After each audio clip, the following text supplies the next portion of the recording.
au idza akala as-shaimu nasiyan au syariba nasiyan fa inama huwa rizqun saqahu Allah ilaih. Hadis muttafaqun alaih. Dan di lafadznya di sini man akala nasiyan. Maka di sini jangan bilang orang-orang Indonesia itu kan kalau makan nasi man akala nasiyan. Kalau makan bubur atau nasi juga bubur. Kalau makan batagor berarti nggak batal puasanya. Kan batal puasanya man akala nasiyan. Nasinya mansub lagi, nasiyan. Maka nasiyan di sini maknanya lupa, bukan nasi.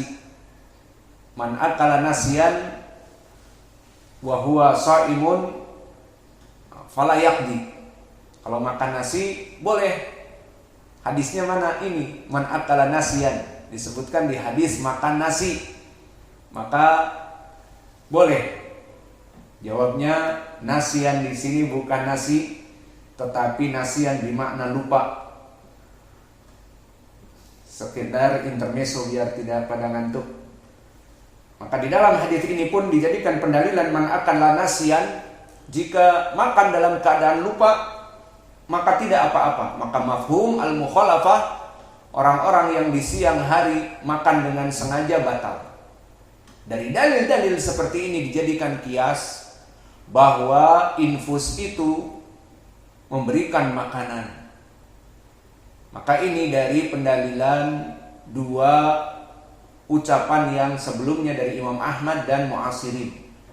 Maka yang Imam Ahmad dimutlakkan mau berhubungan dengan makanan ataupun infus yang berupa transfusi darah ataupun infus yang berupa killer pain, penahan rasa sakit, terutama orang-orang yang setelah dikesar seperti perempuan itu baru dikesar masih belum sakit karena sudah masuk obat-obat bius, disuntik langsung.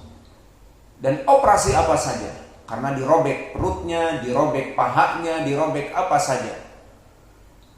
Maka setelah beberapa jam, 2 jam, 3 jam mulai biusnya hilang, sakit.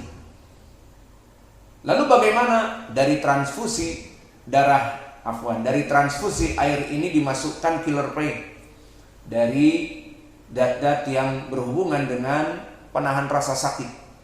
Maka akhirnya dia tidak sakit. Itu intinya. Dan dimasukkan juga dat-dat seperti antibiotik agar cepat lukanya selesai. Nah, seperti ini apakah membatalkan puasa? Maka Imam Ahmad yang berpendapat secara mutlak tentunya silakan antum jawab. Apakah cocok transfusi yang masuk kepada tubuh kita hanya sekedar killer pain, penahan rasa sakit, dan juga antibiotik habis operasi? Maka apakah membatalkan puasa? Seperti itu. Dan yang memberikan tafsir pun, apakah jika memang mugodiyah yang berupa gula ke dalam darah ataupun larutan-larutan elektrolit ke dalam darah yang tidak masuk kepada mulut, maka apakah di sini membatalkan puasa? Maka ini pendalilannya semuanya dengan al-qiyas.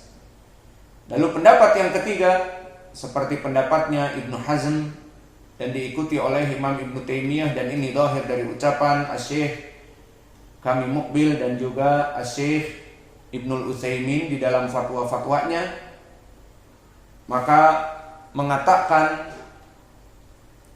bahwa permasalahan al-huknah itu secara mutlak tidak membatalkan puasa. Lalu mana dalilnya? Dalilnya bi'adami dalil. Berarti dalilnya sama seperti al-ghibah wan namimah, wa kadzalika seperti al-iktihal dan yang lainnya dengan tidak adanya dalil ataupun al-bara'ah asliyah. Maka pendalilannya seperti di dalam surat An-Nahl, di dalam surat Al-An'am Allah berfirman, "Wa nazzalna 'alaikal kitaba tibyanan likulli syai'." Dan telah disebutkan oleh penulis ayat ini beserta dengan tafsir Mujahid, yang mana dia hasan dari jalan Al-A'mas an Mujahid dan jalan yang lain yang sahih. Maka berkata Mujahid, tibyanan likulli syai' ma amara bihi wa manaha anhu, bahwa apa-apa itu telah datang di Al-Qur'an, baik yang diperintahkan atau yang dilarang. Maka di saat Al-Quran tidak membahas tentang permasalahan al-huknah, maka tidak ada pendalilan bara'atul asliyah. Ma faratna fil kitabi min syai', dan kami tidak melewatkan di Al-Quran itu dari segala sesuatu. Maka sampai hari akhir semua perkara itu sudah dibahas di Al-Quran. Maka inilah pendalilan dari ucapan yang ketiga, dan ini yang dirojehkan oleh pembicara karena tidak ada dalil. Lalu bagaimana menjawab dalil tentang permasalahan qiyas? Maka jawabnya barakallahu fikum bahwa qiyas yang ada qiyas ma'a al-fariq. Dan qiyas ma'al fariq di ilmi usul fikih batil. Bahwa qiyas jika dilaksanakan dan itu dalam keadaan terjadi perbedaan antara usul dengan yang diusulkan, maka di sini qiyas ma'al fariq. Maka bagaimana qiyas ma'al fariq? Qiyas ma'a wujudil fariq li'anna al-qiyas la budda fihi arba'ati arkan. Qiyas itu harus terpenuhi 4 di ilmu usul. Pertama al-illah, sebab tajma' bainal asl wal far' mutakamilah, maka terkumpul antara yang dikiaskan dengan yang mengkiaskan. Mana yang dikiaskan? Infus. Mana yang asal dari kiasnya? Makan dan minum. Harus sama. Dan begitu pun yang diinginkan al-makna al-mustarik bainal asal wal far' al-muqtada isbat al-hukum. Ada padanya isbat al-hukum. Maka seperti contohnya isbat al-hukum al-iskar, dari minuman keras dengan an-nabid. Maka para ulama telah mengkiaskan antara an-nabid dengan al-khamr. Dan di sini kiasnya tidak farid. Apa itu al-khamr? Minuman keras, red wine. Minuman keras yang ma'ruf, yang biasa diminum oleh orang kufar. Diminum sedikit memabukkan, diminum banyak apalagi bisa jalan sempoyongan dan muntah. Maka di sana ada nabid. Dan nabid ini dipergunakan oleh Arab, di mana mereka memotong kecil-kecil dari kurma ataupun zabib.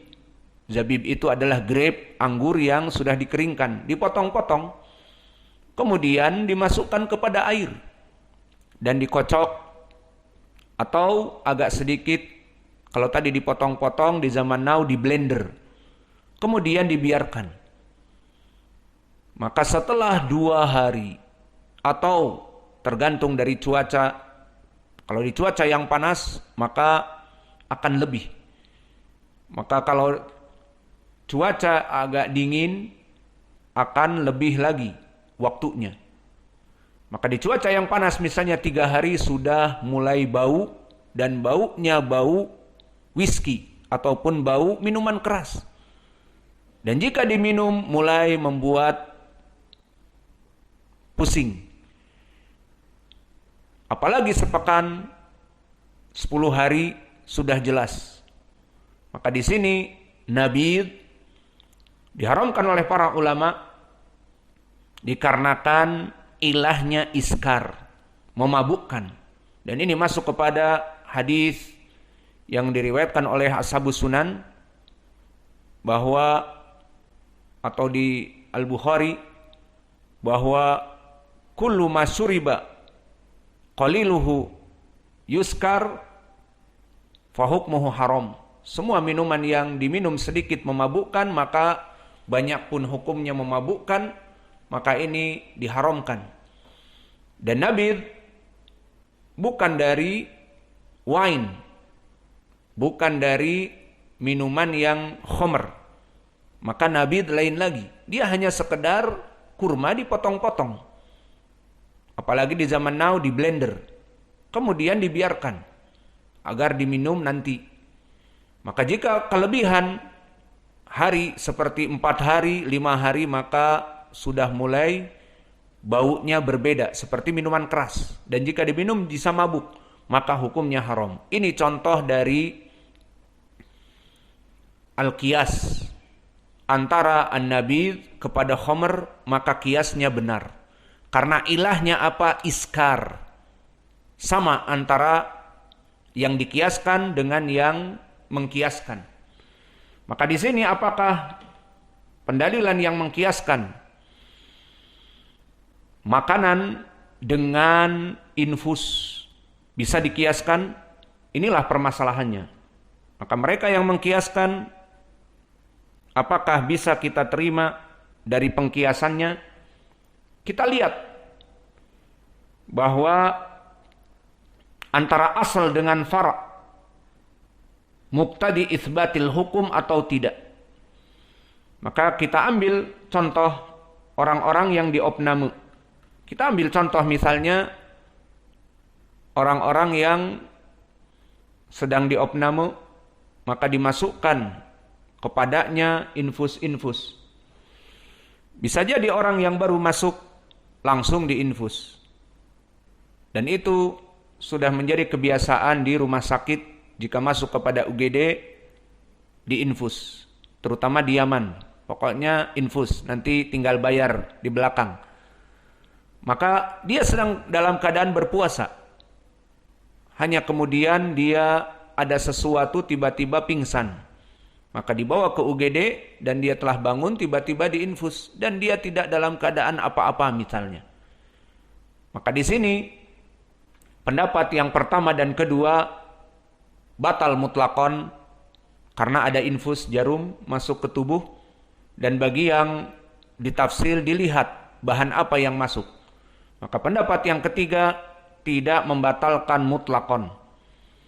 Karena apa? Karena yang masuk itu meskipun mugaddiyah bimakna penguat seperti garam, elektrolit ataupun zat-zat besi ataupun glukosa darah, maka semuanya itu beda dengan makanan.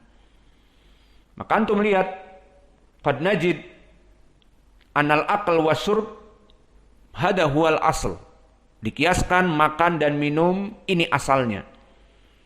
Dan al-ihtiqan infus dengan mugadiyah yang berupa garam, larutan, elektrolit, dan juga gula, glukosa, maka ini fara'. Maka dikiaskan antara air larutan tersebut dengan makanan dan minuman. Maka apakah bisa terkumpul dalam satu illah? Wallahu a'lam, silahkan antum pikirkan. Maka al-illah di sini berbeda.